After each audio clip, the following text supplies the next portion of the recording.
Welcome to this new video. This video is regarding in operator in Power BI. In is a DAX operator. So basically it is used to simplify the DAX syntax for a list of values. That means, okay, if you want to get only the sales of these two categories, we'll be writing the category name apparel and the category name automatic. And we will be putting an or operator and we will use it inside a calculate function. The function will be little elaborative, so instead of that you can simplify it by using an in operator. So we will see how it is. So in operator simplifies the DAX function required to match a list of values. It is most commonly used with a single column only for a simpler syntax and more efficient query execution. So in a simple way, if you see here, we need the category name only of apparel and automotive. We will be writing calculate sales product category. Of course, we will be writing a filter function also. And inside the filter function, we will be writing product category equals apparel or product category equals automotive. And at that time, you will be getting the filter content value as apparel and automotive. So instead of writing this huge, if you want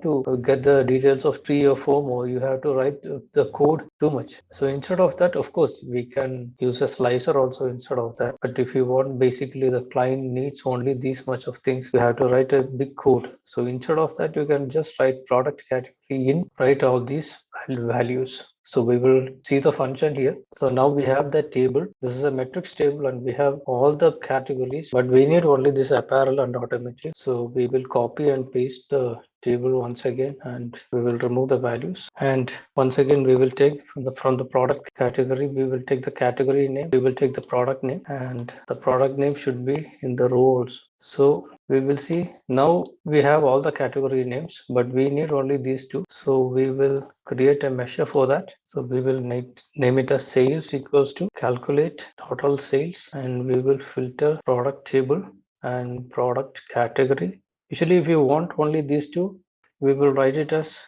category name equals to apparel or category name equals to automotive.